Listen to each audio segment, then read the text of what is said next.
وہ بھی تقسیم ہوتی چلی جائے گی اور شاید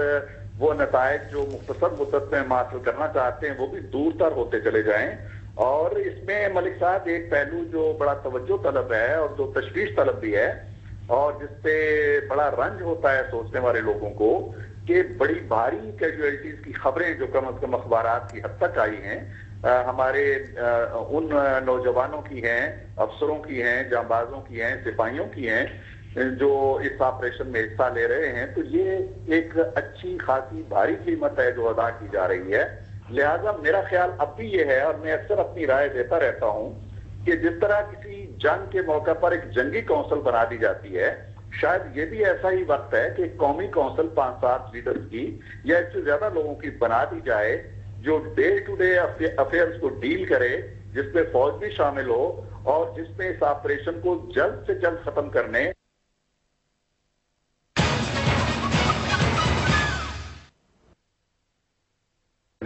اور نتیجہ خیز بنانے کی اور اس کی توسیع کو روکنے کی منصوبہ بندی کی جا سکے. جی ہاں، کیونکہ یقیناً آپ اس سے ایگری کریں گے کہ جب یہ آپریشن شروع ہوا تو جس چیز نے تمام قوم کو ایک طرح سے تقویت دی وہ یہ تھی کہ ہماری عسکری قوت کے جو ہے وہ ایک جمہوری حکومت کے زیر سایہ آگے بڑھ رہی ہے اور ایک سپورٹ حاصل ہے اس کو. لیکن جیسے جیسے یہ طوالت پکڑتا گیا ہم نے دیکھا کچھ تضاد آیا سٹیٹمنٹس کا. جب صدر صاحب نے کہا کہ ہم وزیرستان میں جانے والے ہیں، بہت پہلے وزیر اعظم صاحب نے کہا کہ ابھی اس کا پلان نہیں ہے. تو کیا آپ یہ سمجھتے ہیں کہ ڈفرنس آف اوپینین جو ہے وہ نظر آ رہا ہے اب؟ میں تو شروع سے ملک صاحب ایک بات کہتا چلا آ رہا ہوں کہ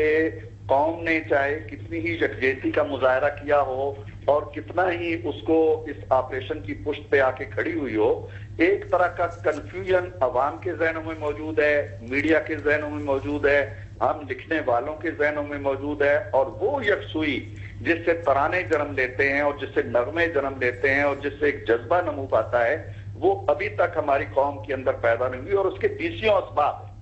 اس کا ایک سبب یہ ہے کہ ہم یہ جنگ لڑ رہے ہیں امریکہ کے پہلو ب پہلو کھڑے ہو کے، امریکہ کے سائڈ بائی سائڈ ہم کھڑے ہیں. امریکہ ہمارا اتحادی، ہم اس کے اتحادی. روز اس کے ڈرونز آتے ہیں، حملے کرتے ہیں، بے گناہوں کو مار کے چلے جاتے ہیں، نفرتیں بو جاتے ہیں، ایک انتقام اور اشتعال کی آگ جو ہے وہ جگا جاتے ہیں بستیوں کے اندر سے. ابھی انتہا یہ ہو گئی ہے کہ ایک نماز جنازہ پہ حملہ ہوا اور 70 افراد وہاں شہید ہو گئے. تو جب ہم ایک جنگ لڑ رہے ہوں اپنے طور پہ اپنے مقاصد کے لیے اور اس جنگ کے اوپر یوں بارود برسایا جا رہا ہو امریکہ کی طرف سے، تو ہم کہاں تک اپنے مقاصد میں کامیاب ہوں گے؟ کہاں تک لوگوں کو کنونس کریں گے کہ ہم امریکہ کے ساتھی نہیں ہیں؟ ہم دوست کی، دشمن کی، ساتھی کی، اتحاد کی کوئی پہچان اس میں نہیں رکھتے. کسی کو کچھ پتہ نہیں ہے کہ بندوق کس کی ہے اور کندھا کس کا ہے اور سینہ کس کا ہے. اور ان تمام چیزوں کے پس منظر میں یہ بھی چیز سامنے آئی، وہ آئینی کمیٹی جو کہ 17ویں ترمیم کو ریویو کرنے کے لیے تشکیل دی گئی. کس حد تک پر امید ہیں آپ صدیقی صاحب اس کمیٹی کی فارمیشن کے بعد، اور جو 73 کے آئین کے اندر جو پارلیمنٹ اور پارلیمنٹ کی سپریمیسی کے ساتھ ساتھ صدر اور وزیر اعظم کے جو اختیارات ہیں ان میں توازن بحال کرنے کے لیے اور ان آمرانہ شکوں کا خاتمہ کرنے کے لیے یہ کمیٹی سود مند ثابت ہوگی؟ میرا خیال یہ ہے ملک صاحب کہ یہ کمیٹی تاخیری حربوں کو آگے بڑھانے کی ایک کوشش ہے، کیونکہ میرے نزدیک آئین کے اندر کوئی 4-5 قسم کی چیزیں ایسی ہیں جن کے بارے میں ڈیفرنٹ حکمت عملی اختیار کی جانی چاہیے. مثال کے طور پر کچھ چیزیں ایسی ہیں جو بالکل سادہ اکثریت سے سمپل ایکٹ آف پارلیمنٹ سے دور کی جا سکتی ہیں، مثلا نیشنل سیکورٹی کونسل وغیرہ ہے. بے شمار چیزیں ایسی ہیں جن کے لیے اگین آپ کو سمپل ایکٹ آف پارلیمنٹ کی ضرورت ہے، سوائے اس کے کیونکہ وہ چھٹے شیڈول میں مشرف صاحب ڈال گئے ہیں. شرط یہ ہے کہ آپ پریزیڈنٹ کی پیشگی اجازت لے لیں. یعنی اگر گیلانی صاحب چاہتے ہوں تو ایک خط لکھیں کہ جی یہ 3 سال جو وزیر اعظم کی پابندی ہے اور بہت سی چیزیں ہیں یہ ہم ہٹانا چاہتے ہیں، اور صدر صاحب اسی شام ایگری کر جائیں تو اگلے دن وہ ختم ہو جائیں گی. آئینی امینڈمنٹ جو ہیں وہ میثاق جمہوریت میں آتی ہیں، اور وہ بھی ایک بات کا مرحلہ ہے کہ جی ججوں کا انتخاب کیسے ہونا چاہیے اور کون کون سی ترمیمیں کرنی چاہیے. اصل چیز جو چارٹر آف ڈیموکریسی میں طے کر لی گئی تھی وہ یہ تھی کہ 17ویں ترمیم کو ہم نے اقتدار میں آتے ہی ہٹا دینا ہے. اور اس کی 4-5 چیزوں کو برقرار رکھنا ہے. ہونا یہ چاہیے تھا کہ پہلے 17ویں ترمیم کو خارج کرتے آئین سے, پھر جو اصلاحات کرنی ہے اس کے لیے کمیٹی بن جاتی, لیکن اس پورے نظام پہ کمیٹی بنا کے اور آئینی اصلاحات کمیٹی کا نام دے کے کیا یہ جو صوبوں کی بحث چھڑی گئی ہے, میں نہ چاہتے ہوئے دوبارہ اس موضوع پہ آ رہا ہوں, اس کو کہیں منسلک تو نہیں کیا جائے گا اس کے ساتھ کہ اسی کانسٹیٹیوشنل ریفارم کے اندر یہ چیز بھی پیش کی جائے؟ جی ہاں, دیکھیں نا, اس ایک شگوفہ چھوڑ دیا گیا ہے. 27 ارکان آپ نے اس اسمبلی کے اس کمیٹی کے اندر بٹھا دیے ہیں. اگر کسی ایک ممبر نے بھی کہہ دیا یا 2 ممبر نے کہہ دیا کہ جناب ابھی آپ نئے صوبوں کا بھی معاملہ طے کریں, ابھی آپ پختونخوا کا بھی معاملہ اس کے اندر طے کریں, تو جو ایکسپٹڈ فارمولاز ہیں آپ کے جن پہ کنسنسس ہو چکا ہے وہ تو غارت ہو جائے گا اور نئی بحث میں آپ الجھ جائیں گے. گویا ٹرمز آف ریفرنس سب سے اولین ترجیح ہونی چاہیے کہ وہ طے کر دیے جائیں اور ٹائم فریم دے دیا جائے اس کمیٹی کو, اگر واقعی صدق دل سے کوششیں کی جا رہی ہیں. بہت شکریہ آپ کا جناب عرفان صدیقی صاحب سے ہم بات کر رہے تھے. جو آئینی کمیٹی بہت خوش آئند ڈیولپمنٹ ہے, یقیناً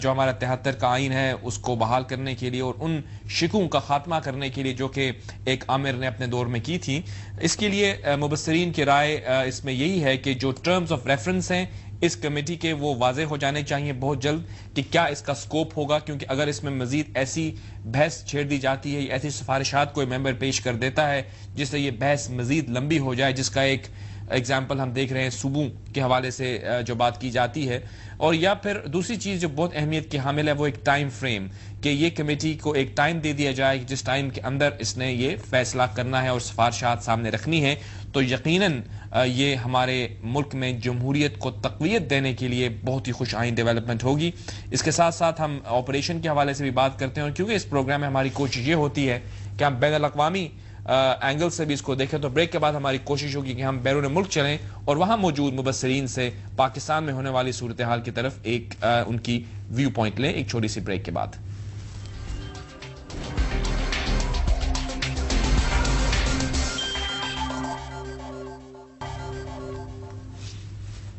welcome back viewers, insight with Javed Malik پر ایک دفعہ پھر خوش آمدید آپ کو کہتے ہیں. اور آف کورس جیسے کہ آپ جانتے ہیں کہ اس پروگرام میں ہم نظر ڈالتے ہیں پاکستان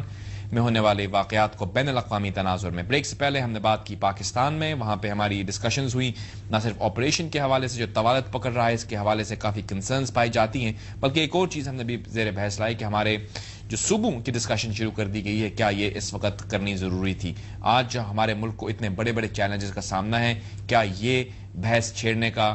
اگر ہم چھیڑتے ہیں تو کیا ہم کوئی قومی مفاد میں بات کر رہے ہیں, کیا ہم ملک کے کوئی خدمت کر رہے ہیں اس بحث کو آج کے دنوں میں چھیڑ کے؟ یقیناً اس کے میرٹس بھی ہوں گے اگر کوئی ملک کے اندر نئے ایڈمنسٹریٹو یونٹس بنا دیے جاتے ہیں جس سے عوام کی زندگی کو بہتر بنایا جا سکتا ہے, ان کو رسائی دی جا سکتی ہے, تو وہ بہت اچھی بات ہے. لیکن یہ اس کا وقت میری ناقص رائے میں نہیں ہے. وہ ایک ادنا سا